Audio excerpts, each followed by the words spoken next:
Ya, oke. Assalamualaikum. Sekali lagi, Assalamualaikum warahmatullahi wabarakatuh. Waalaikumsalam warahmatullahi wabarakatuh. Ya, tadi sudah dibacakan mengenai perbedaan antara leader dan manajer ya.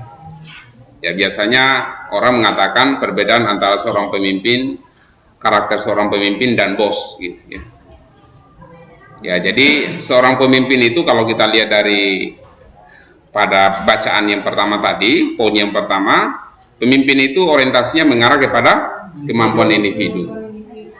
Apa kemampuan individu itu? Adalah biasanya seorang pemimpin itu akan terlihat seberapa mampu dia dalam menjalankan tugasnya. Gitu. Bukan dalam simbol-simbol gitu. Kebanyakan orang hanya ingin mau menjadi ketua, tetapi dia tidak mampu menjadi ketua. Hanya ingin menjadi seorang pimpinan dalam sebuah perusahaan, ternyata dia tidak mampu menjalankan tugasnya sebagai pimpinan. Nah, ini yang jadi masalah. Yang dikejar adalah simbol-simbol saja. Yang dikejar hanya jabatan, tapi kemampuannya tidak bisa. Nah, pemimpin itu tidak seperti itu. Pemimpin itu yang dikejar adalah bagaimana dia mampu, apakah dia mampu menduduki jabatan itu atau tidak. Gitu. Bahkan mengarahkan bawahannya pun, menempatkan bawahannya pun itu bukan berdasarkan pada sistem kedekatannya, tapi lebih banyak pada apakah bawahan ini mampu ditempatkan di bendahara, apakah bawahan ini mampu ditempatkan di sekretaris, apakah bawahan ini mampu ditempatkan di bidang A dan B. Jadi pertimbangannya pada mampu atau tidak mampu. Gitu. Sedangkan manajer menjalankan tugasnya itu hanya melalui mekanisme. Ya. Siapapun bisa menjalankan tugas kalau sudah ada mekanisme. Misalnya sambil contoh ya, seorang ketua di lembaga organisasi mahasiswa, ya. Siapapun kalian akan bisa menjadi ketua, siapapun. Kalau dengan pendekatan mekanisme. Kalau hanya pendekatan sistem kerja. Karena kalau ketua itu ya selalu memimpin rapat, betul tidak? Kalau ada rapat, selalu berbicara di depan. Kalau ada teman-teman, ya, atau ada pembukaan kegiatan, selalu gitu kan? Ya mekanismenya begitu memang. Pada umumnya, seorang ketua itu selalu ditempatkan di depan, itu mekanismenya. Tetapi yang menjadi pertanyaan, apakah pada saat dia ditempatkan di depan, dia memimpin rapat, dia berbicara di depan, apakah dia mampu atau tidak? Itu urusannya pada kepemimpinannya dia, mampu tidak gitu. Jadi seseorang boleh jadi menjadi ketua organisasi dengan mekanisme aturan yang ada di dalam organisasi, tapi belum tentu dia mampu menjalankan itu. Tentu. Makanya pertimbangan bahwa mampukah diri untuk menduduki jabatan itu menjadi pertimbangan utama sebelum kita menduduki sebuah jabatan. Jadi kehati-hatian kita dalam menduduki jabatan atau mengemban amanah itu sangat penting. Bahkan di dalam agama katakan bahwa pemimpin yang tidak adil pada hari kiamat, pada hari akhirat nanti, dia akan berjalan miring. Dia miring. Kalau dia terlalu ke kiri-kirian, dia akan miring ke kiri. Kalau ke kanan-kanan, terlalu, dia akan berjalan miring karena tidak adil. Gitu ya. Banyak yang akan dihisab, ya, banyak yang akan dihitung itu amalnya itu, salah satunya adalah pemimpin. Kalau bawahan itu tidak terlalu banyak yang ditanya oleh malaikat.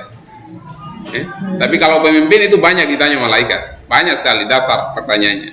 Kenapa engkau menjadi pemimpin? Apa motivasinya? Bagaimana kau mendapatkan jabatan itu? Apakah setelah kau mendapatkan jabatan amanah terhadap jabatan itu? Apakah setelah ada uangnya organisasi kau pergunakan dengan baik? Ya, apakah setelah kau menjabat kau bisa mewujudkan cita-citamu, janji-janjimu? visi misi yang sudah dijanjikan pada waktu engkau kampanye waktu itu. Nah, itu yang dipertanggungjawabkan itu. Kalau bawahan kan paling, apakah engkau sudah menjalankan tugasmu sebagai seorang bawahan yang loyal dengan atasan? Sudah, sudah selesai. Kita mau jalankan.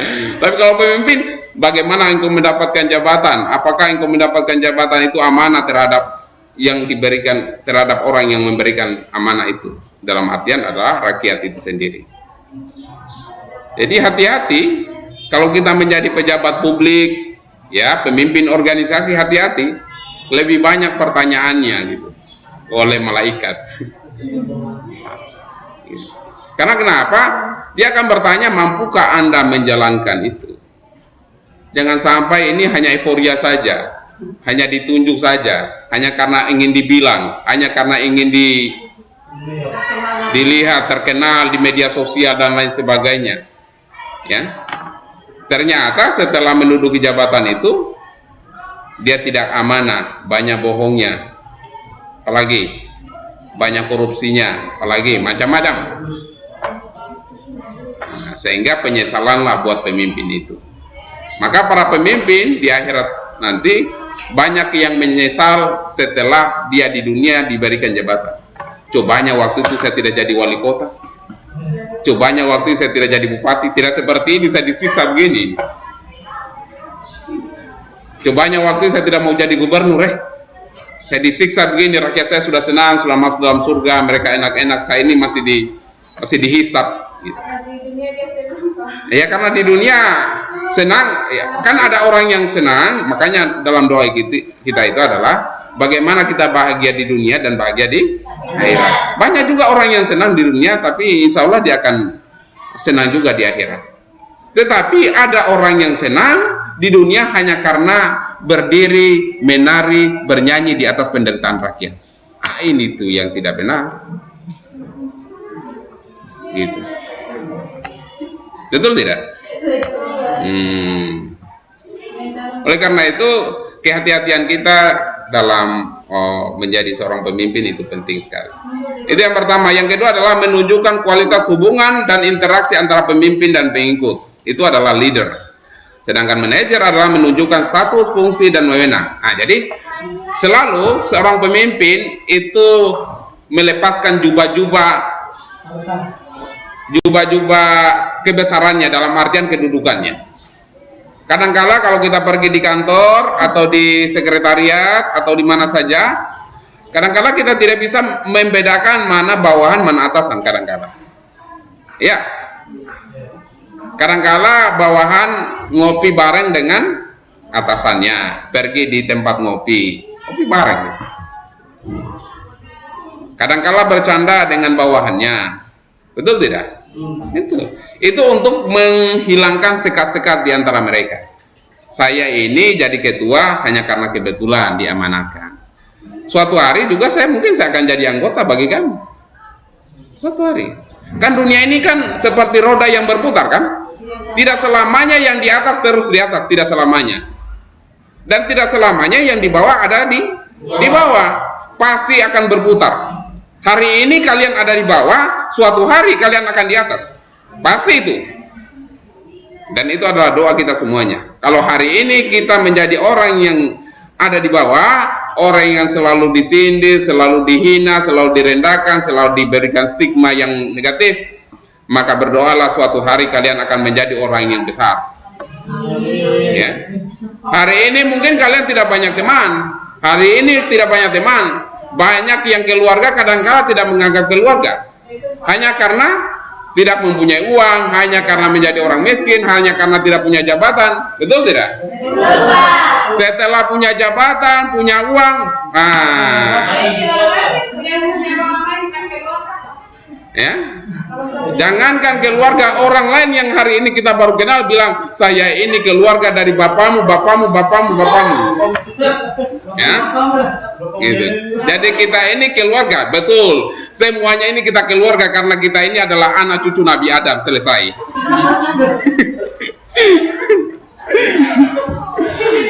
Tapi kalau orang miskin, Hah? Orang miskin, jangankan didekati, dibicarakan, bukan keluarga saya itu. Itu bukan keluarga saya, itu keluarganya tetangga itu. Itu banyak fenomena sosial seperti itu, betul tidak? Maka janganlah jadi kalian seperti itu. Kalau ada keluarga, anggaplah keluarga. Bagaimana Pak kalau ada keluarga yang jahat misalnya? Bagaimana sikap kita? Sikap kita adalah adil. Adil itu artinya tidak menempatkan emosi nafsunya kita untuk mengambil keputusan. Jangan hanya karena benci sama dia sehingga Anda tidak bergaul sama dia. Bergaullah sama dia. Kalian kan seorang pemimpin. Bahwa setiap manusia itu adalah pemimpin. Dan setiap pemimpin akan dimintai pertanggungjawaban di suatu hari nanti. Semuanya kita adalah pemimpin. Minimal kita memimpin hawa nafsu kita sendiri. Ya. Jadi kalau misalnya ada keluarga, ada teman kita, sahabat kita yang sedang tersandung kasus, maka dampingilah dia. Banyak kata-kata hiasan mengatakan bahwa begini, sahabat sejati itu akan ada pada waktu kita kesusahan. Bukan yang mengaku-ngaku sahabat sejati pada saat kita bahagia. Ya. Pada saat kita banyak uang, sahabat saya itu, konco saya itu, CS saya itu. Tetapi pada saat kita sedang bermasalah, dia bilang, aduh, siapa suruh dia? Tidak baik itu. Selalu terjadi tidak dengan hal seperti itu? Sering terjadi. Oleh karena itu, jadilah kalian orang yang adil. Kalau ada teman kalian bermasalah, dampingi dia, ya. Jadikanlah kalian sebagai pendamping dia. Kalaupun tidak bisa dampingi dia, minimal jangan bicarakan keburukan dia. You diam, silence. Diam adalah emas. Tapi tidak semuanya emas adalah diam. Gitu. Lebih baik diam. Dalam agama mengatakan, ya, berkata baik atau diam. Itu saja. Berkata baik atau diam. Itu pelajaran anak saya di TK. Berkata baik atau diam. Itu adalah pelajaran anak TK, tapi kadangkala orang dewasa susah menerapkan. Kenapa? Banyak gosip-gosip, banyak fitnah-fitnah, banyak bicara-bicara yang kadangkala dilebih-lebihkan, kadangkala dikurang-kurangi, sehingga menimbulkan apa namanya? Fitnah. Kalau kita kembali ke materi ini, bagaimana hubungan antara pemimpin dan bawahan? Nah, ini yang harus menjadi contoh. Pak, Ya, silakan. saya Pak ini di kampung kan dia sudah dari misalnya pejabat begitu Pak. Dia sudah naik, baru dia kayak istilah kaca lupa kulit. Seperti itu Pak, kita itu menyadarkan dia tuh Pak. Maksudnya dia agar dia mengingat. Pemimpin apa maksudnya? Kepala desa, lurah atau apa? Anggota dewan. Anggota dewan. Kita Pak sebagai misalnya yang sudah berjasa itu, bagaimana kita mengingatkan dia? Apakah kita harus menjatuhkan dia atau cara lain Pak? Kita untuk menyadarkan dia supaya tidak lupa kaca tidak lupa. Ya, jadi ada banyak pendekatan untuk menyadarkan seseorang, apalagi itu adalah seorang pejabat ya. Ada banyak. Dan itu ada dalam kisah-kisah para nabi. Ya. Ada orang pada waktu mencalonkan diri, dia berbaik-baik, ya. Pergi di rumah luar biasa sopan. Bahkan anggap kita keluarga padahal bukan keluarga. Ya. Bahkan anggap kita seperti orang terpenting dalam hidupnya. Setelah jadi pejabat, apa yang terjadi? 180 derajat berubah total. Nomornya dia ganti, kacanya dinaikkan, ya. Pura-pura tidak lihat, pura-pura tidak kenal, dan lain sebagainya. Nah, sekarang pertanyaan kita adalah bagaimana menyadarkan orang seperti itu, kan gitu, ya. Menyadarkan orang seperti itu ada banyak cara. Yang pertama, kalau kita masih dekat sama dia, maka ingatkanlah dengan baik-baik. Ya, dalam agama mengatakan bahwa apabila engkau melihat sebuah keburukan, rubahlah dengan tanganmu sendiri. Apabila engkau punya kuasa untuk merubahnya, rubah dengan tangan Anda sendiri. Tetapi kalau Anda tidak bisa merubah dengan kekuasaan Anda tidak punya kuasa untuk merubah itu, maka rubah dengan lisan Anda sendiri. Nasihati dia dengan baik. Kalau tidak bisa dinasihati dengan baik, kemudian orangnya tetap ngotot, orangnya keras kepala, hatinya sudah keras, tidak bisa lagi diberikan masukan, maka doakanlah.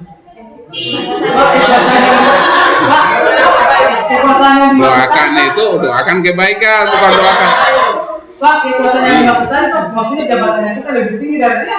Iya, kekuasaan itu dalam artian, jadi rubah dengan tangan itu sebenarnya ada dua maknanya. Rubah dengan tangan bisa dalam artian kita halau dia dengan tangan kita, ya. Kalau ada yang memukul, ada yang mau menendang, ditahan dengan fisik kita.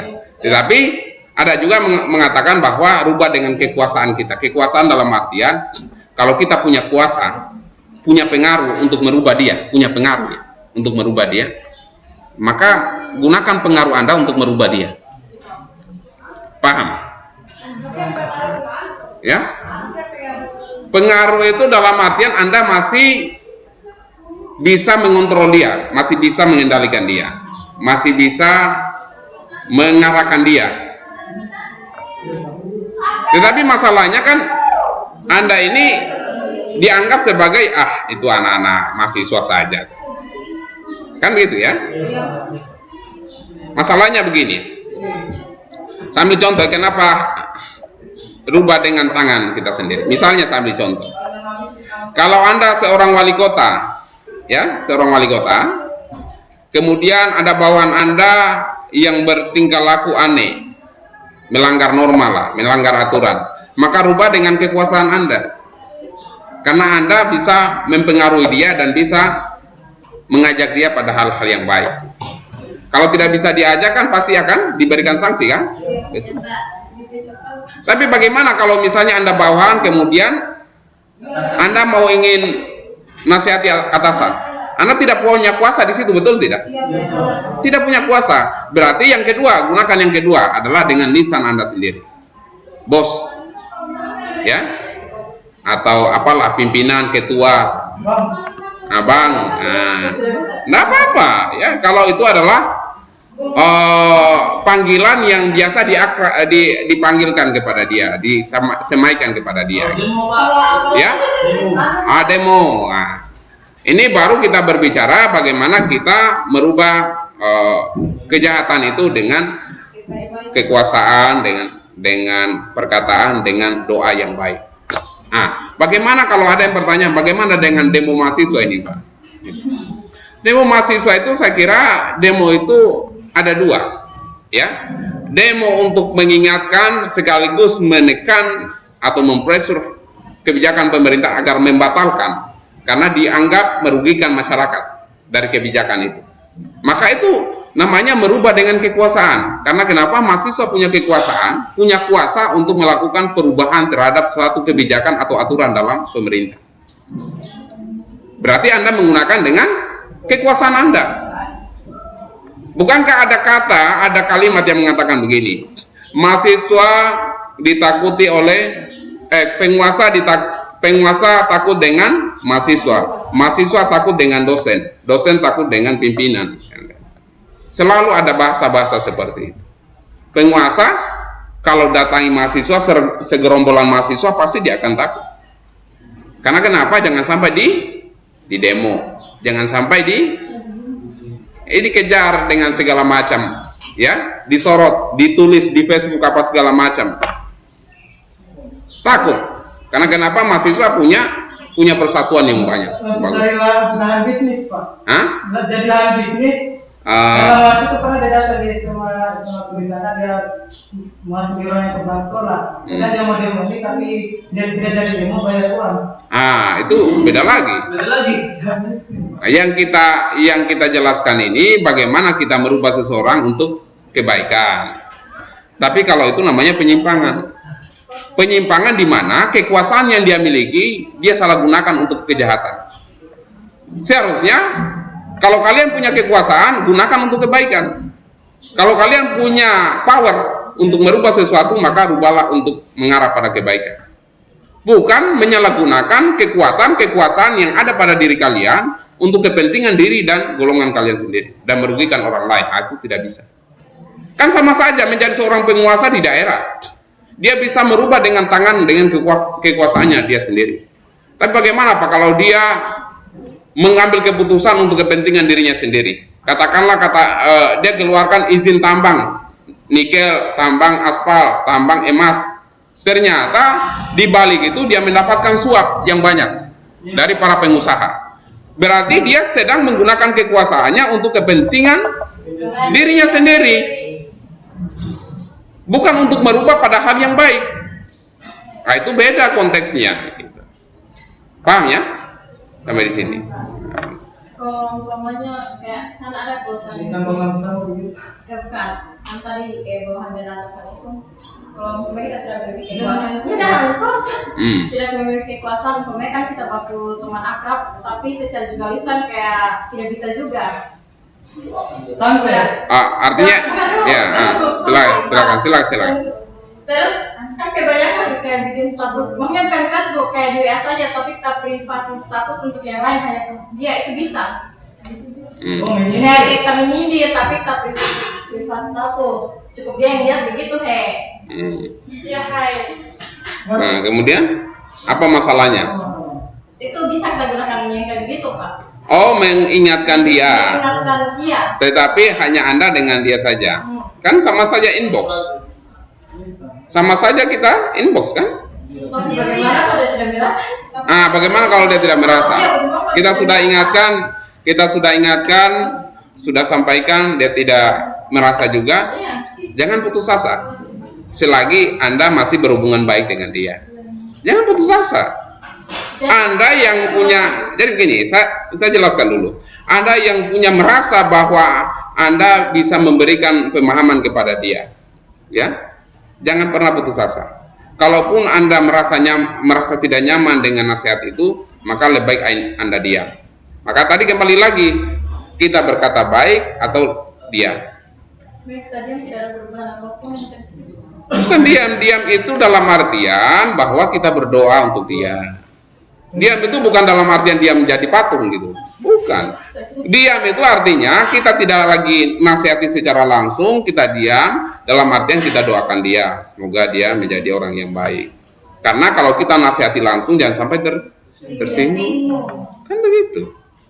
Tetapi kalau masih bisa kita nasihati, jangan pernah putus asa gitu. Karena kebaikan selalu mengalir kepada Anda, pahala selalu mengalir kepada Anda. Dan kalau dia mendapatkan hidayah dari apa yang menjadi petunjuk dari Anda, maka Anda akan mendapatkan pahala yang berlipat ganda. Kan begitu, kalau kita orang beragama kan begitu. Jadi jangan pernah putus asa dengan namanya kebaikan. Jangan pernah putus asa dengan namanya rahmat dari Tuhan Yang Maha Kuasa. Jangan pernah. Yang putus asa itu kecuali kita menjadi orang jahat. Putus asa, sudah bisa putus asa jadi orang jahat. Selesai. Tapi kalau menjadi orang baik jangan pernah putus asa. Karena rahmat Tuhan itu jauh lebih besar daripada kasih sayang kita berikan kepada diri kita kepada orang lain. Gitu. Sudah selesai di situ ya. Kalau ada teman yang keras kepala kemudian diingatkan, keras kepala lagi diingatkan, tidak apa-apa, ingatkan terus. Ingatkan. Tetapi kalau Anda merasa atau dia merasa bahwa tidak nyaman dengan nasihat Anda, lebih Anda diam saja. Tetapi diam dalam artian doakan dia. Kan begitu. Jangan lagi membicarakan di belakang dia. Oh, ini memang orang ini begini, ini orang begini gini. Lebih baik Anda diam aja. Kan begitu. Nah, itu kita berbicara dalam konteks sosial kemasyarakatan. Nah, kalau yang saya tulis ini, yang ada di slide ini dalam konteks organisasi. Di dalam organisasi. Bagaimana seorang pimpinan membangun hubungan yang baik terhadap bawahan. Selalu membangun hubungan yang akrab, melepaskan jubah-jubah. Oh, saya ini pimpinan, tidak bisa saya duduk sama Anda yang bawahan, yang cleaning service, ya, yang tukang sapu, kalian ini kotor ini. Saya ini atasan, direktur di sini, CEO di sini, pendiri di sini. Tidak bisa saya bergabung dengan satpam, dengan cleaning service, dengan office boy, dengan pembersih toilet dan sebagainya. Itu namanya seorang manajer. Seorang manajer itu selalu membuat hubungan itu hanya bisa kita melakukan hubungan kalau kita punya peran yang sama, kedudukan yang sama, atau punya hubungan kerja yang sama. Misalnya saya ambil contoh. Ini kita organisasi nih, ya, di dalam organisasi. Saya misalnya pimpinan, misalnya pimpinan. Kemudian di sebelah sini ini divisi humas. Sebelah sini divisi SDM, pengembangan SDM. Sebelah sini divisi keuangan. Sebelah sana divisi penyuluhan misalnya. Maka saya bisa berhubungan dengan Anda kalau berhubungan dengan tupoksi. Saya bisa berhubungan dengan Irfan kalau ada hubungannya kerja dengan saya. Misalnya Irfan, saya panggil, Irfan mari sini. Irfan gimana? Bagaimana persiapan untuk penyuluhan di masyarakat, Irfan? Hubungannya di situ. Hubungannya pada fungsi saja. Pada tugas pokok dan fungsi saja. Hubungan antara bawahan dengan atas. Itu manajer. Atau katakanlah saya panggil humas, gimana kepala bidang humas, kapan dipublikasikan untuk kegiatan kita, itu manajer. Jadi kaku sekali dia dalam melakukan interaksi dengan bawahan.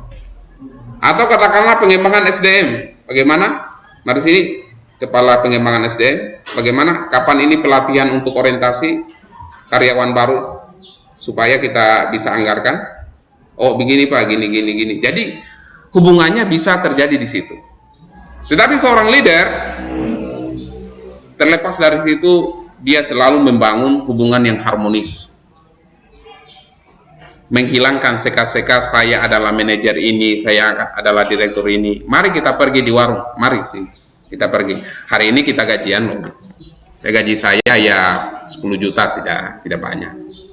Ya kurang lebih 2 juta kita pergi di warung makan, kita makan sama-sama, mari. Kan begitu enak. Setelah itu kita bicara mengenai bagaimana apa yang kita rasakan selama kita kerja. Oh begini Pak, begini Bos, begini Bang, begini. Kan begitu. Dia bawahan akan lebih cair, akan lebih luas, fleksibel menyampaikan pendapatnya daripada kita panggil dengan resmi. Kepada kepala bidang ini untuk menghadap pimpinan. Resmi kan? Resmi.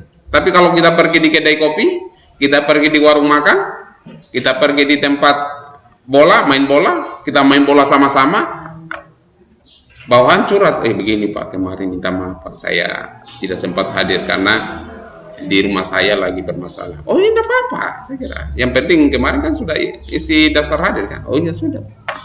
Gitu. Tapi tidak dipotong gaji saya, insya Allah tidak. Nah gitu. Kan begitu.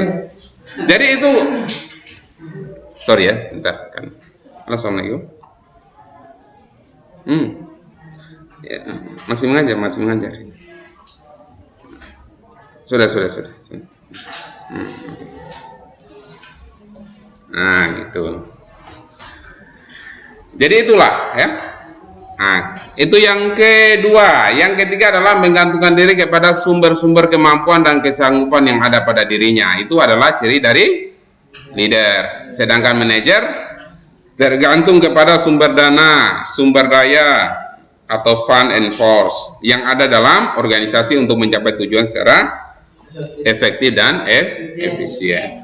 Apa yang membedakan? Kembali lagi tadi.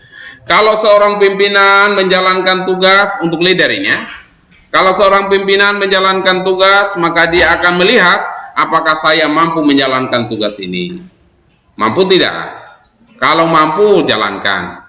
Jangan dulu pikir anggaran, jangan dulu pikir yang lain-lain. Mampu tidak? Itu selalu berpikiran gitu. Tapi kalau manajer selalu berpikiran, ini ada kegiatan di mana uangnya, apa yang ada pada diri kita, kalau tidak ada anggarannya tidak boleh dilakukan. Selesai. Kalau seorang leader tidak, ini kegiatan besok kita eksekusi, atau katakanlah ada kegiatan kita nih, ya, kegiatan misalnya bagaimana kita mengembangkan desa menjadi desa pariwisata misalnya, ya. Seorang leader akan berpikir bagaimana untuk menjadikan desa ini menjadi desa pariwisata. Dia akan membuka channel akses informasi kepada mitra-mitranya, mitra di bank, mitra di LSM, mitra di pemerintah. Bagaimana mengkomunikasikan kepada mitra-mitranya ini agar meyakinkan agar mereka menjadi investor untuk desanya. Paham ya? Nah, itu.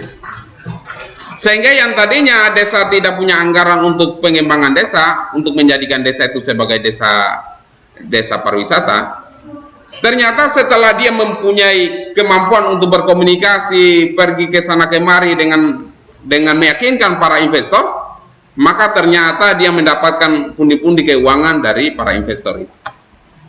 Beda dengan seorang manajer. Kita mau ingin kembangkan desa, mana uangnya? Kalau tidak ada uangnya, omong kosong itu, tidak, kan gitu. Selalu berpikir orientasi uang terus.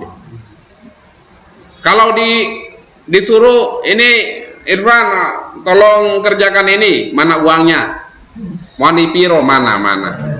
Kalau tidak ada uangnya, saya tidak mau kerja. Gitu. Selalu mempertimbangkan pada seorang manajer itu selalu mempertimbangkan pada keuangan, dana, sumber daya. Apa sih yang kalau tidak ada fasilitas kita, ngapain kita mau ini? Oh, ini Pak, tidak ada kelas. Kalau begitu jangan kita belajar karena tidak ada kelas. Masa kita belajar harus butuh kelas? Kelas itu menjadi sarana untuk belajar. Tetapi apakah kalau tidak ada kelas kita tidak belajar?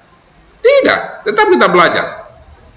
Dulu berapa hari yang lalu terkunci ini kelas. Saya ajak mahasiswa saya turun di masjid. Kita kumpul di halaman masjid. Karena tidak bisa masuk masjid karena perempuan banyak yang berhalangan. Nah, turun di masjid, di halamannya, bukan di dalamnya. Belajar di dalam, di halaman masjid itu. Bahkan kalau kita belajar pergi di tempat wisata, atau pergi di tempat di alam bebas, atau pergi di mana. Belajar itu anywhere, dimanapun kita belajar. Jangan hanya, oh ini tidak ada papan Pak, tidak ada papannya. Oh kalau gitu jangan, kita nanti minggu depan kita belajar ya, karena tidak ada papan gitu. Namanya pemikiran seorang manajer gitu. Oh ini kita masuk kelas, ini ada papannya tidak? Ini tidak ada papannya Pak. Ada proyektor tidak? Tidak ada Pak. Kalau gitu nanti minggu depan saya tidak akan mengajar kalau gitu. Pemikiran seorang manajer harus ada dulu sumber daya yang ada gitu. Atau pergi di kampus misalnya, ya, pergi kampus, kalau tidak ada motor saya tidak mau pergi. Ya, ada dulu sumber daya baru eksekusi. Tapi kalau seorang leader tidak. Kalau hari ini saya ke kampus, bagaimanapun caranya saya harus bisa ke kampus. Saya naik ojek kah, jalan kaki kah, lari-lari kah, apa, pokoknya bagaimana caranya saya bisa ke kampus. Itu adalah leader. Jadi selalu berorientasi, leader itu selalu berorientasi di masa yang akan datang, sedangkan manajer selalu berorientasi di masa sekarang. Apa yang ada pada diri saya di sini. Itu bedanya luar biasa. Sudah sampai di situ ya, bisa dibedakan. Jadi jangan sampai ya, apakah berarti itu menjadi manajer itu buruk Pak? Tidak. Jangan katakan tidak. Hanya ini tergantung pada tipikal organisasi yang kita. Tergantung pada situasi. Kalau kita kerja di kantor, ya boleh-bolehlah kita gunakan gaya manajer. Ya. Tetapi kalau sudah selesai jam kantor, boleh-bolehlah kita gunakan gaya leader. Kan begitu. Dua-duanya ini bisa kita pakai dalam kehidupan kita sehari-hari, baik itu dalam organisasi formal maupun non formal, tergantung bagaimana kita membawa diri. Gitu. Bukan dalam artian manajer berarti buruk Pak, tidak. Ini tergantung. Kalau di organisasi misalnya organisasi yang memang ada uangnya, banyak uangnya, ya, yang setiap ada anggaran atau katakanlah di pemerintahan, setiap ada kegiatan pasti dialokasikan anggaran. Pasti kita akan tanya, ini kegiatan ada anggarannya tidak? Wajar kalau kita katakan begitu. Tapi kalau misalnya di organisasi mahasiswa, organisasi kader, kemudian kita mau buat kegiatan, disuruh oleh ketua, kemudian kita bilang, ini ada uangnya tidak? Saya pergi di sini ada uang bensinnya tidak? Nah, itu namanya tidak menempatkan sesuatu pada tempat yang layak. Paham sampai di situ? Nah, kemudian yang ketiga, yang keempat adalah diarahkan untuk mewujudkan keinginan individual si pemimpin, walaupun akhirnya mengarah kepada tercapainya tujuan. Itu adalah leader. Sedangkan manajer adalah mengarah kepada tujuan organisasi secara langsung. Kalau leader itu selalu memang kalau kita lihat ambisinya tinggi.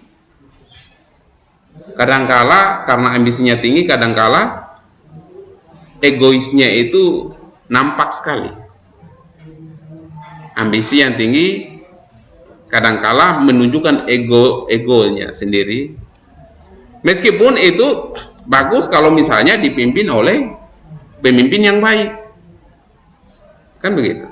Misalnya sampai contoh, Rasulullah Shallallahu Alaihi Wasallam memimpin umatnya, ya.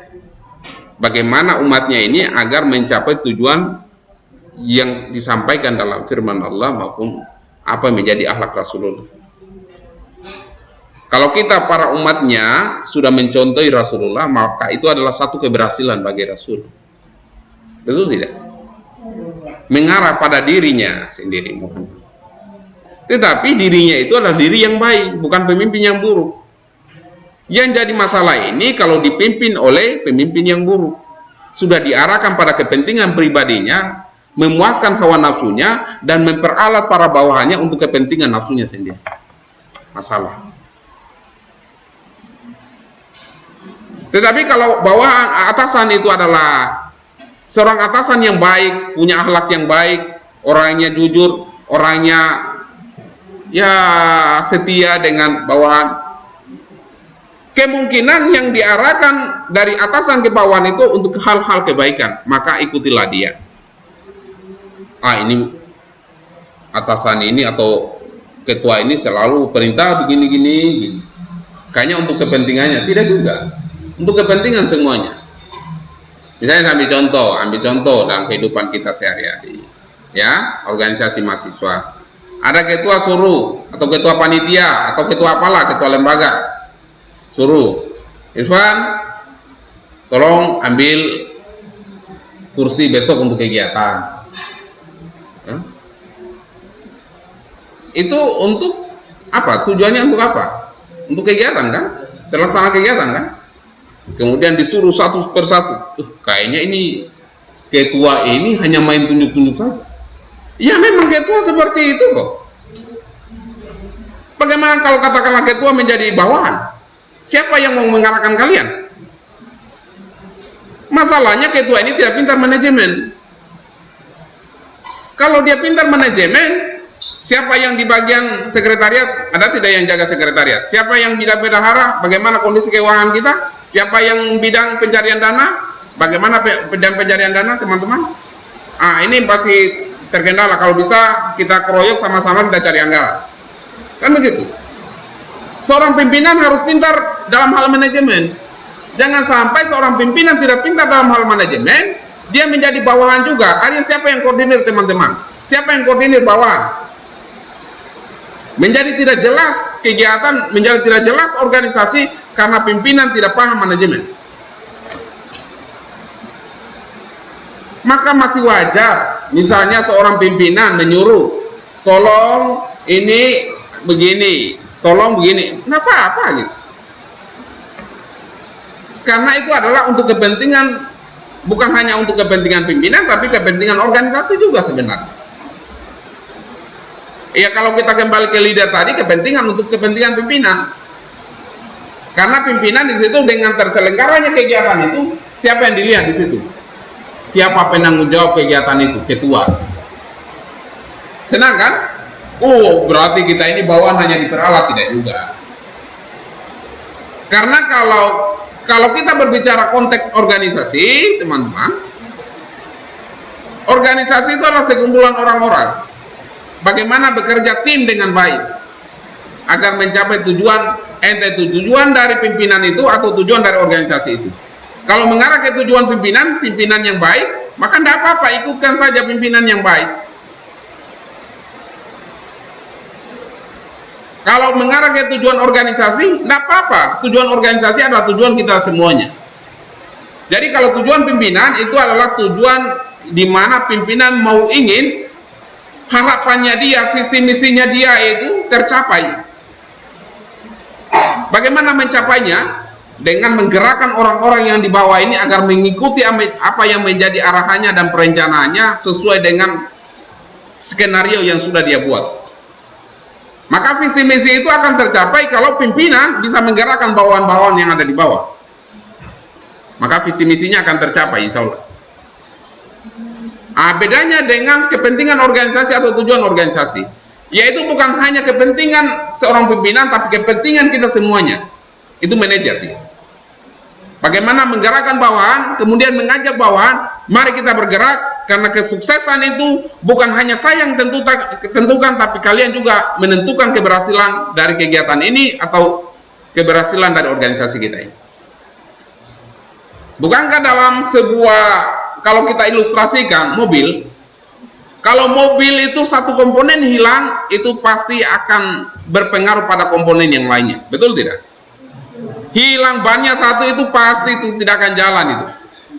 Tidak ada bensinnya pasti tidak akan jalan. Meskipun itu mewah, Lamborghini apa segala, kalau tidak ada bensinnya mau jalankan apa? Pakai air. Ya. Kalau hilang satu komponen di dalam mobil itu, maka kita tidak akan berhasil. Hilang satu bautnya itu kecelakaan kita itu. Betul tidak? Betul. Mobil bagus mesinnya, ada bensinnya, uangnya banyak, tidak ada kapnya.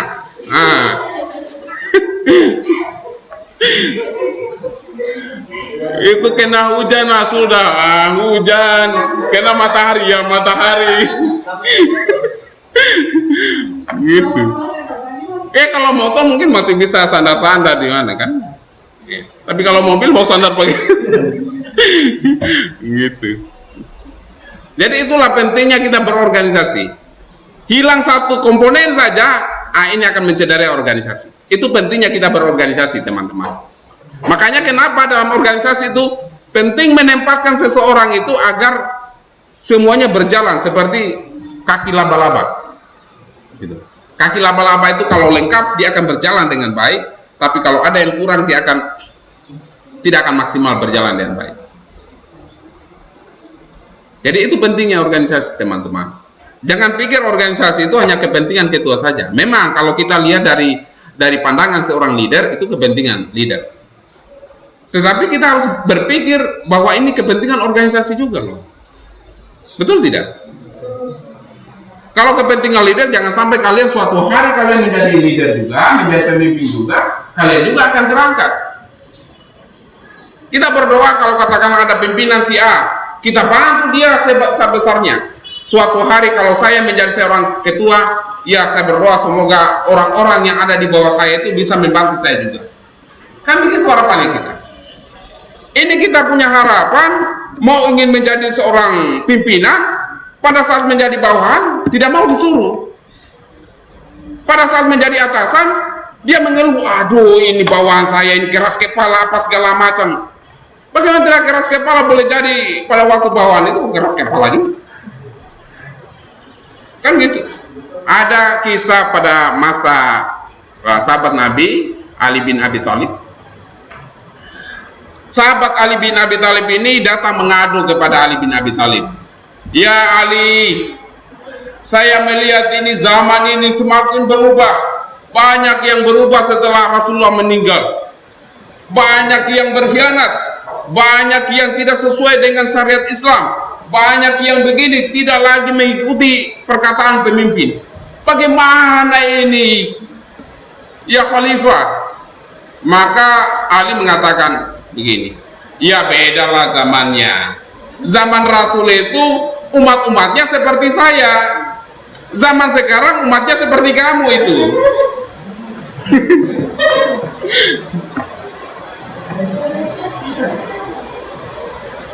Itu lantaran pintarnya Ali bin Abi Thalib. Makanya kalau kalian mau menjadi seorang pemimpin, persiapkan diri untuk menjadi seorang pemimpin. Bagaimana caranya? Jadilah bawahan yang bagus. Ini ujuk-ujuk mau jadi pemimpin, kapan mau jadi bawahan itu? Wah, hanya angkat-angkat kaki saja. Padahal ini bukan pemimpin, bukan ketua juga. Posisi anak apa sebenarnya? Hanya suruh-suruh saja orang ini. Ini orang yang tidak bisa dikader dengan baik. Orang yang bisa dikader dengan baik adalah yang paham bagaimana seni menjadi seorang bawahan. Jangan kita menjadi bawahan, tipikalnya kita menjadi atasan, bos. Masih bawahan, sudah tipikal menjadi atasan, namanya bawahan yang sombong. Sudah bawahan sombong. Apalagi menjadi pemimpin, lebih sombong lagi. Paham tidak ini? Gitu. Jadi kalau disuruh oleh atasan, ikutilah, samina wa ta'na, saya dengarkan, saya lakukan. Itu namanya seni menjadi seorang bawahan. Nanti kalau kalian sudah menjadi pemimpin, kemudian ada bawahannya kalian yang tidak bagus, ya. Kemudian bawahannya kalian mengeluh, kenapa begini organisasi kita? Maka gunakan kata-kata seperti Ali.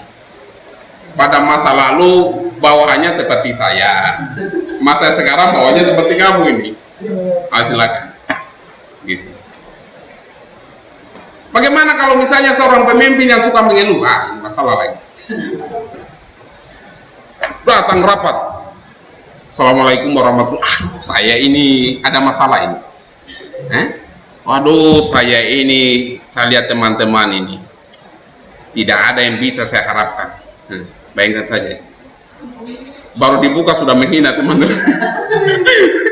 Ayo teman-teman, apa gunanya kalau gitu kita datang sini gitu.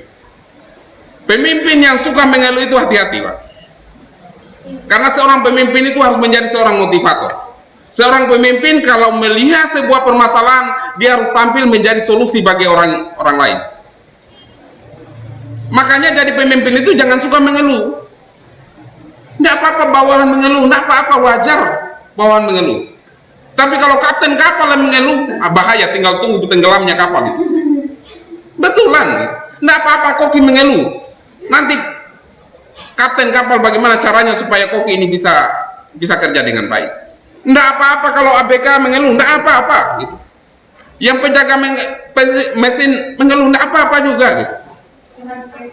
Selagi kapten kalau sudah mengeluh, tinggal tunggu tenggelamnya kapal selesai.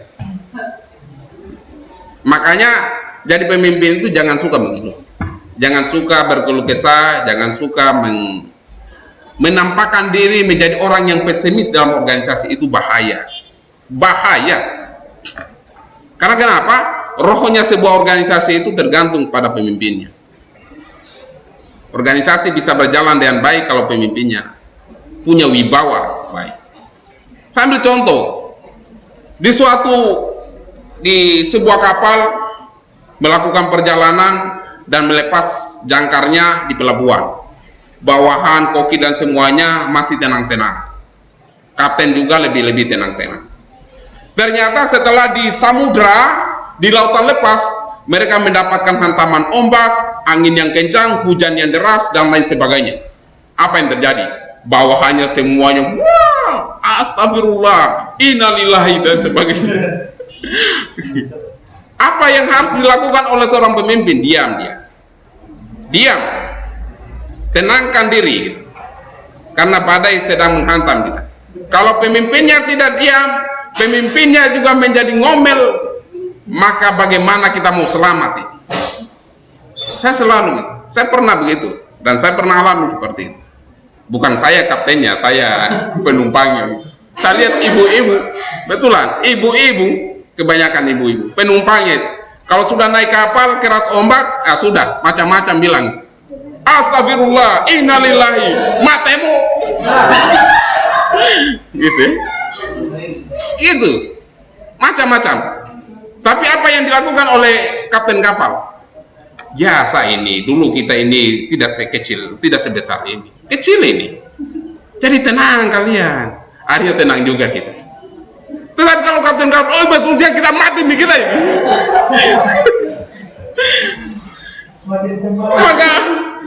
Mungkin belum saatnya mati, sudah mati di tempat mungkin. Gitu. Oleh karena itu, jadilah kalian menjadi pemimpin yang dewasa, pemimpin yang tenang, pemimpin yang punya wibawa. Jangan pemimpin tipikalnya seperti bawahan, suka mengeluh. Paham ya? Gitu. Jadi kalau ada pemimpin, ingatkan dia, Pak Ketua, tolong jangan mengeluh di depan kami. Kita ini keluhan. Wajar kalau kami mengeluh. Tapi kalau ketua sudah mengeluh, bagaimana jadinya ini organisasi? Kita mau jalan bagaimana ini? Saya kalau saya berhadapan yang seperti itu, saya selalu tenang. Karena kenapa? Di situ tercermin wibawa seorang pemimpin. Makanya dalam organisasi, bawahan saya mengeluh, saya pun tenang. Nanti di rumah saya pikirkan dengan baik-baik. Oh iya, nanti ya. Pak Ketua begini, kemarin ini kemarin dia bohongi kita itu Pak Ketua. Jangan percaya dia Pak Ketua. Kemarin dia fitnah kita begini. Oh iya. Jangan langsung ambil reaksi. Oh betul kah? Itu jadi orang lapa juga gitu. Betul kah? Gitu. Dengan reaksi dan ekspresinya gitu. Gitu. Tidak bisa jadi ketua gitu ya. Jadi ketua itu harus senang. Oh iya, iya kan saja. Oh iya, begitu ya. Ada wibawa menjadi seorang pemimpin. Gitu. Di situ Anda diukur. Oh ternyata ini pemimpin bagus. Jangan langsung ambil keputusan pada saat ada masalah. Kalaupun didesak untuk ambil keputusan, tenangkan diri. Tenangkan diri. Jangan terpengaruh dengan segala macam omongan-omongan. Tenangkan diri, pikirkan mana keputusan yang baik untuk semuanya, bukan untuk saya, bukan untuk orang, tapi untuk semuanya. Menyenangkan untuk semua orang itu memang susah, tapi upayakan lebih bagus lagi kalau katakanlah kita menyenangkan semua orang, kan begitu. Tapi kalau kita tidak menyenangkan semua orang, minimal tidak yang mayoritas bisa kita senangkan, yang minoritas jangan terlalu dikecewakan, begitu ya. Gitu. Itu seni menjadi seorang pemimpin. Jadi ada buku seni menjadi seorang bawahan, ada buku seni menjadi seorang pemimpin. Dua-duanya itu harus dimiliki. Pada saat menjadi bawahan, ada posisi-posisi perilaku-perilaku etika menjadi seorang bawahan. Pada saat menjadi seorang atasan, ada posisi-posisi etika-etika menjadi seorang atasan. Kemudian yang terakhir itu adalah hubungan lebih bersifat personal dan informal, yang berpusat pada diri si pemimpin, pengikut, dan intuisi. Nah, sedangkan manajer itu hubungan lebih bersifat impersonal dan formal dengan masukan input berupa logika, rasio, dana, analisis, dan kuantitatif. Nah, jadi beda ya. Kalau manajer itu lebih, kalau kita lihat di sini lebih mengedepankan otak kiri. Pemimpin itu, leader itu lebih mengedepankan otak kanan. Otak kiri itu lebih pada kecerdasan intelektual, hafal-hafalan, ya, kuantitatif, bagaimana menghafal A, menghafal B, dan sebagainya. Kalau pemimpin itu bagaimana dia membangun hubungan yang baik karena dia menggunakan otak kanan. Otak kanan itu untuk kreativitas seni. Jadi orang yang pintar dengan seni, suka dengan seni, kebanyakan menggunakan otak kanan. Suka menggambar, suka membuat puisi yang sifatnya seni, suka yang indah-indah, maka dia menggunakan otak kanannya.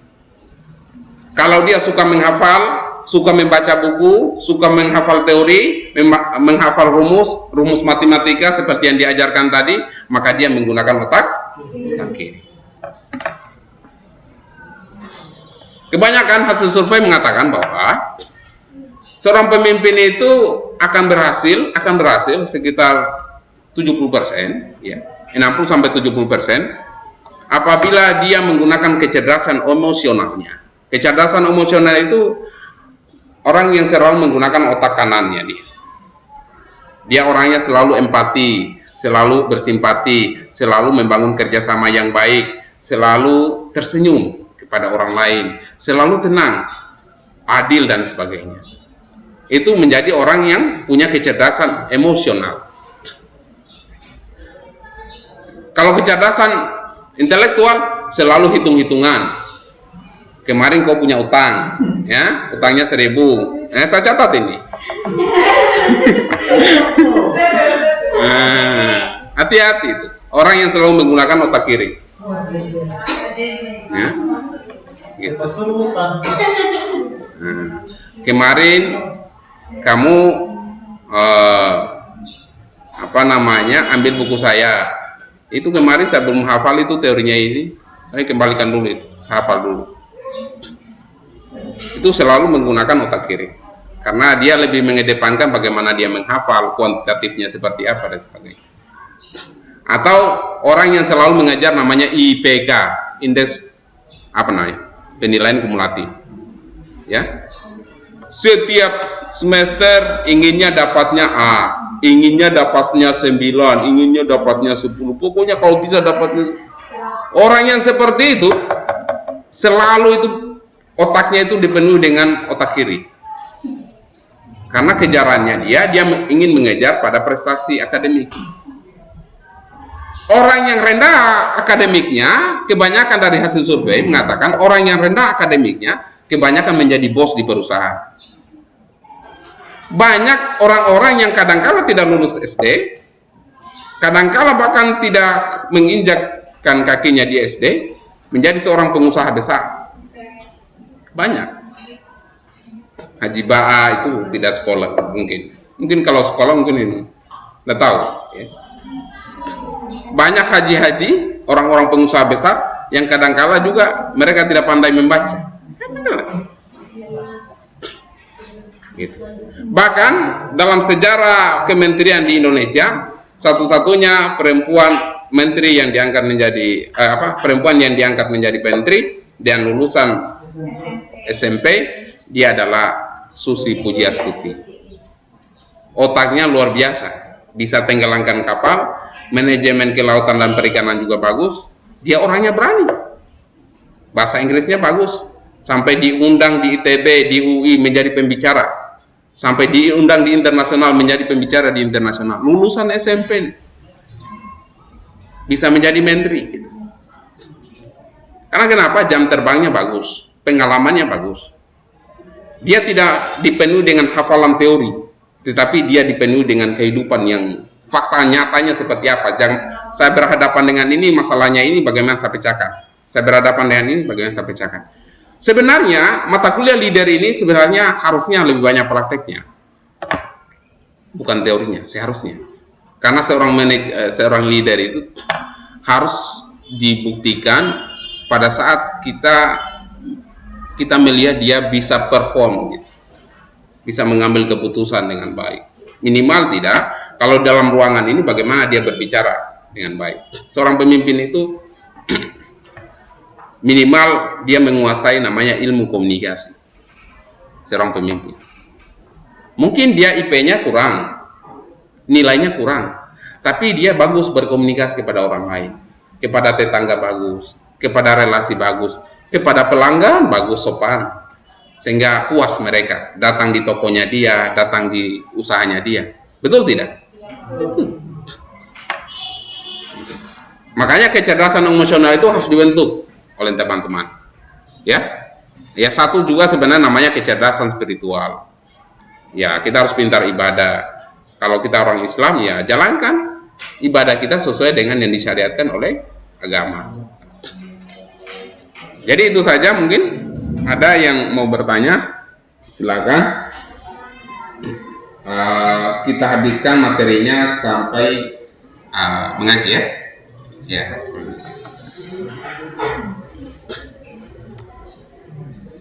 Ya, kemudian silakan satu orang baca, ya. Nggak apa-apa ya, kita habiskan materinya sampai mengaji, ya. Ya. Oke, satu orang lagi yang baca, silakan. Yang berpartisipasi tidak perlu saya tunjuk, karena menjadi pemimpin itu tidak perlu ditunjuk. Inisiatif di halaman kelima. Silakan satu orang baca, angkat tangan, 1, 2 ayat. Nah, itu. Mitos kepemimpinan. Pemimpin dilahirkan bukan dihasilkan. Mitos itu memiliki akar budaya yang sangat kuat. Para pendukung mitos ini berkeinginan bahwa seorang pemimpin itu memang dari sananya sudah takdirkan sebagai pahlawan yang memiliki kekuasaan fisik, semangat, kemampuan, dan kebijakan yang super berbeda dengan orang biasa. Pemimpin dunia seperti Soekarno, Gamal Abdul Nasir, Edi Kohl, Napoleon Bonaparte, Stalin, Herodoto, dan sebagainya adalah tokoh-tokoh yang berperan pendukung mitos ini dipandang sebagai contoh nyata kebenaran pandangan bahwa pemimpin itu memang dilahirkan. Lanjut. Mitos kedua, the four all season myth. Sekali memimpin langsung. Ini yang mirip dengan mitos The four all season myth.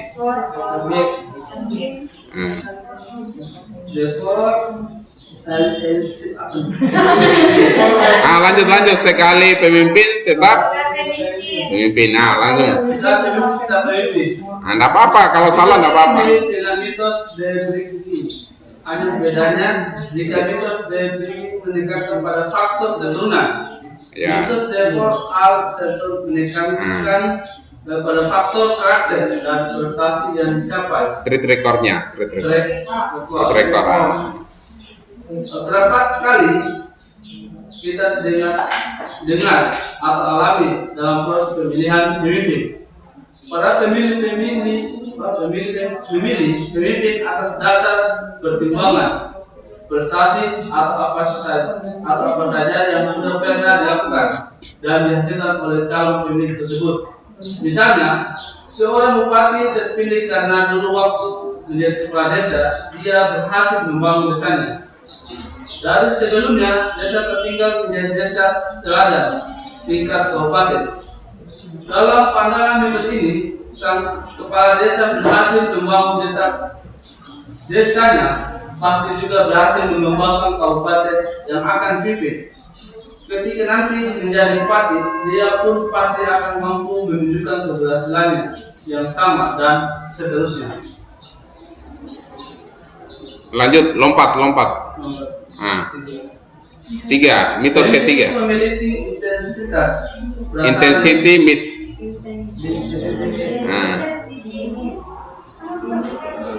Pemimpin itu memiliki intensitas perasaan lebih tinggi dibanding orang kebanyakan. Lanjut. Mitos ini berkeyakinan bahwa seorang pemimpin memiliki kedalaman dan keluasan perasaan yang jauh dibandingkan orang-orang kebanyakan. Intensitas. Perasaan ini bisa beragam bentuknya. Salah satunya intensitas emosional. Mereka lebih emosional dibanding orang-orang kebanyakan. Oleh karena itu mitos ini kadang-kadang juga disebut The anger myth.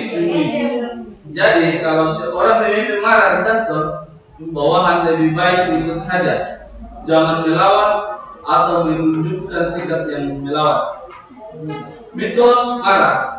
Ini didasari pandangan teori X yang dikemukakan oleh Douglas McGregor. Yaitu bahwa manusia itu pada dasarnya membenci pekerjaan yang harus dikerjakan sehingga mereka perlu digerakkan dengan tongkat kemarahan agar mau mengerjakan pekerjaan yang lebih baik. Menurut teori X cara yang tepat untuk membuat orang yang menyukai pekerjaan yang dibencinya adalah dengan memarahi dan menghukumnya. Bentuk-bentuk ancaman dan hukuman nyata diyakini akan menunjukkan rasa takut peserta, seperti takut dipecat, takut dibayar, takut tidak dibayar, takut tidak naik jabatan, takut diturunkan jabatan, takut tidak bisa hidup dan sebagainya. Rasa takut itulah yang harus dieksploitasi oleh pemimpin. Oke, terima kasih sudah membacakan narasi 3 slide ini. Saya kira itulah kita menjadi seorang pemimpin itu harus butuh proses ya. Dan salah satu cara untuk menjadi seorang pemimpin itu harus tampil di depan. Pada saat tampil di depan, orang akan menyorot kita dengan segala macam kelebihan dan kekurangan kita. Tapi kita sudah berhasil tampil di depan. Nah, seorang pemimpin yang bagus itu adalah orang yang apabila dia diberikan amanah, maka dia jalankan dengan baik. Dan apabila tidak diberikan amanah, maka dia akan mengikuti apa yang menjadi amanah itu sendiri. Jadi kalau dia diberikan amanah, katakanlah tampil di depan, tampillah dengan maksimal. Pak, saya kesalahannya begini, saya begini dicemooh apa segala macam, tidak apa-apa. Yang penting you sudah tampil di depan. Masalahnya kita ini selalu takut untuk tampil di depan. Kapan mau jadi pemimpin? Kalaupun nanti jadi pemimpin hanya karena kebetulan hoki, bukan karena sukses. Hoki. Ya hanya karena kebetulan saja. Mau jadi anggota dewan karena kebetulan dia banyak suaranya. Pada saat jadi anggota dewan bingung mau kerja apa. Bicara juga tidak paham. Dia analisis juga peraturan daerah juga tidak paham. Banyak yang tidak paham.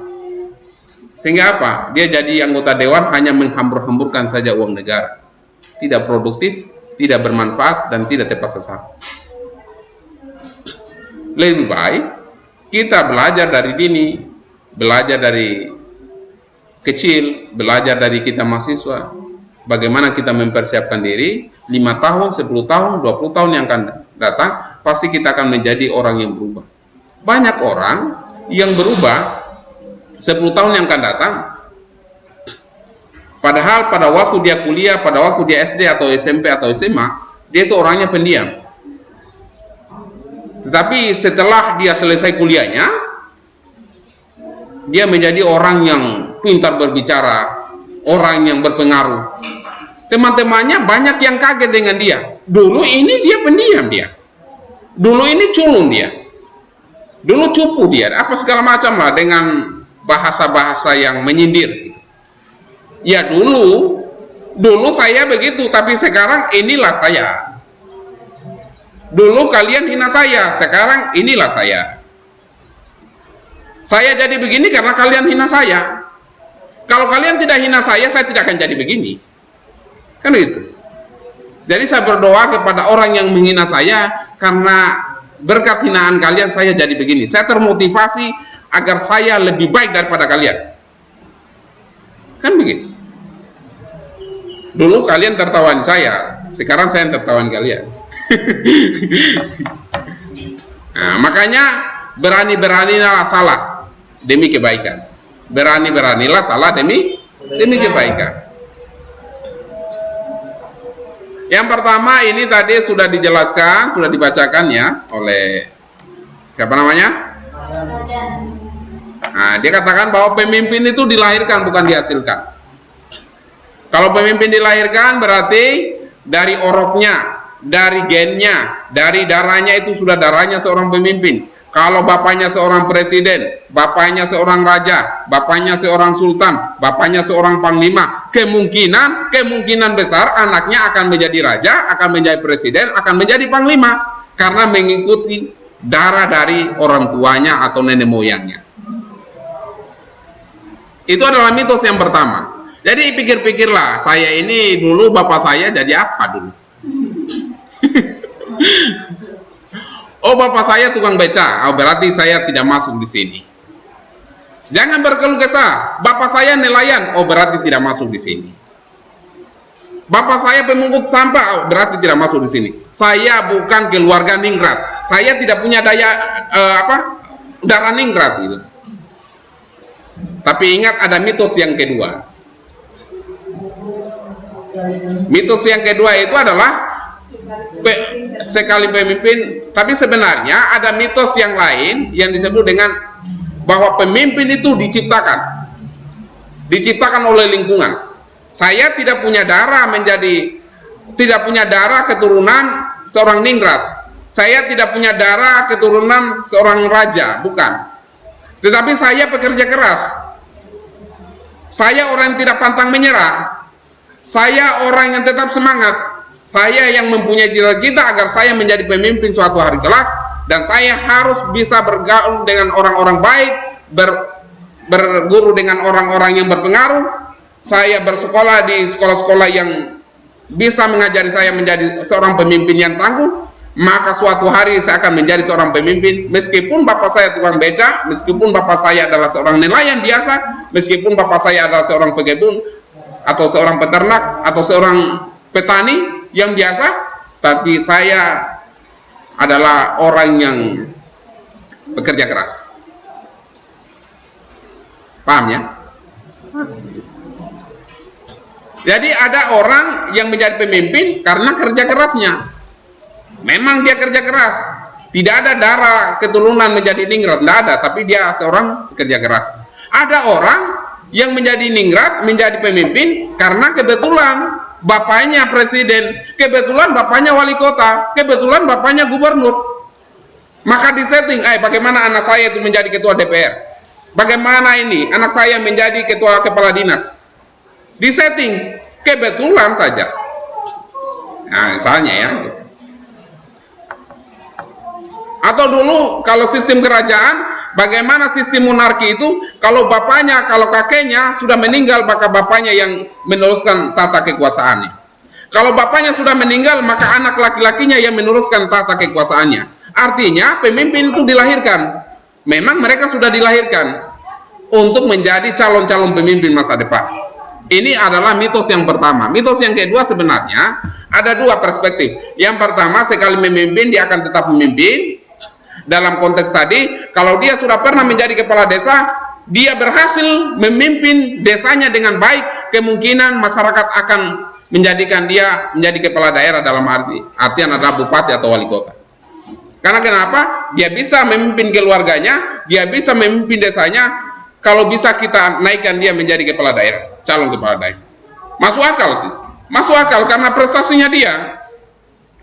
Gitu. Makanya kalau kalian diberikan amanah menjadi ketua, jalankan amanah itu dengan baik. Suatu hari itu akan menjadi batu loncatan untuk Anda agar kalian menjadi pemimpin yang lebih besar lagi daripada hari ini. Kalau hari ini kalian dipercaya menjadi ketua panitia saja Pak. Panitia sunatan massal. Nggak apa-apa, lakukan. Yang penting berhasil, manajemennya bagus, kepemimpinannya bagus, komunikasinya bagus, proses administrasinya bagus. Dan itu adalah proses belajar. Itu akan menjadi anak tangga untuk kesuksesan Anda nantinya.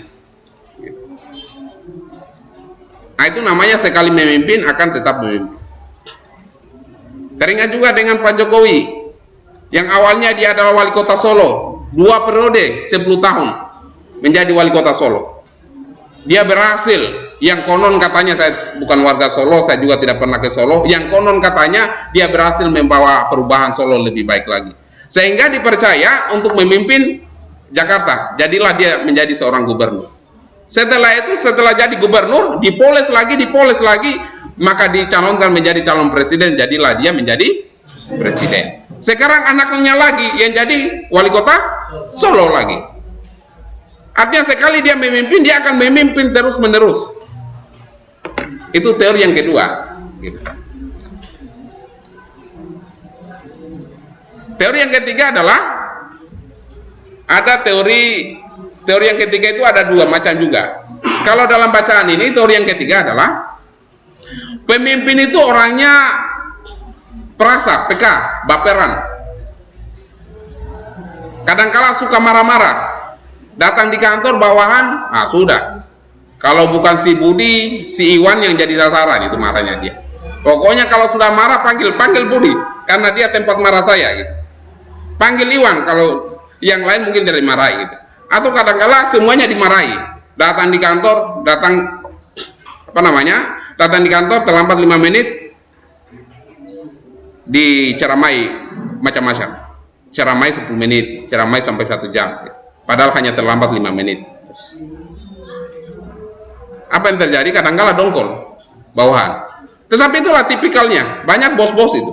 Kalau Anda pergi di orang-orang tertentu, bos-bos toko, ya, bos-bos macam-macam, kadang-kala itu Anda lihat itu dengan laganya seorang bos, dia marahi bawahnya, burunya dia marahi. Kemarin kok ini pelanggan kemarin itu pesan ini, kenapa tidak bawa kemarin? Oh, iya. Marah-marah orangnya. Ini mitos yang ketiga, bahwa seorang pemimpin orangnya sensitif, gitu. Orangnya peka. Ya, saya teringat juga dengan kepemimpinan Ahok, ya, Basuki Cahayapurnama yang suka marah-marah. Saya teringat dengan namanya Ibu Risma, yang apa? Ibu Risma mantan Menteri Sosial. Oh, masih menjabat ya? Mantan wali kota Surabaya ya? Wali kota Surabaya. Ibu Risma itu, kalau Anda lihat video-videonya pada waktu menjadi wali kota itu luar biasa, orangnya marah-marah. Sempat kejadian bunga di jalanan itu hancur karena Anda tahu apakah ada kegiatan aktivitas, yang jelas hancur. Padahal itu tanaman yang langsung ditanam oleh dia sendiri. Hancur karena ulah manusia juga, ulah warganya juga, hanya marah besar sekali dia. Ada juga videonya di Aiman, ya. Itu ada operator yang melayani EKTP. Karena prosedurnya terlalu panjang, dimarahi betul-betul. Marah dia kesetanan. Itulah contoh mitos yang ketiga. Seorang pemimpin itu kadang-kala marah-marah. Tapi marah-marahnya itu untuk kebaikan. Hanya banyak orang yang dengkol, banyak orang yang sakit hati juga dengan marah-marah. Basuki Cahayapurnama juga orang yang marah-marah, ya. Itu sedikit-sedikit marah itu. Kadang-kala lempar itu mapnya, hanya karena dia tidak mengikuti aturan yang ada. Orangnya tegas, orangnya disiplin, orangnya ya konon katanya jauhi korupsi. Wallahu alam. Sampai sekarang kan tidak ada bukti oh dia korupsi kan. Lawannya Ahok, Basuki Cahayapurnama adalah Anies Baswedan yang sekarang sudah menjadi Gubernur DKI Jakarta. Orangnya kalem, orangnya ya wajah-wajah Jogja, orangnya lunak, orangnya baik, ya. Basuki Cahayapurnama itu adalah karakter yang berlawanan sekali dengan gaya Anies Baswedan. Anies Baswedan orangnya kompromis, bisa membuka negosiasi dengan damai, orangnya demokratis, ya. Kalau Basuki Cahayapurnama orangnya tegas, kadangkala otoriter, semi otoriter, kadangkala orangnya gitu, dan lain sebagainya. Orangnya susah untuk kompromi,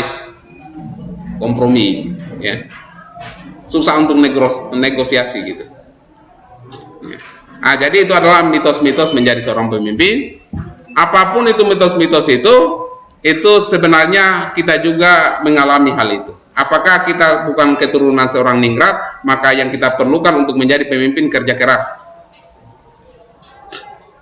Kerja keras.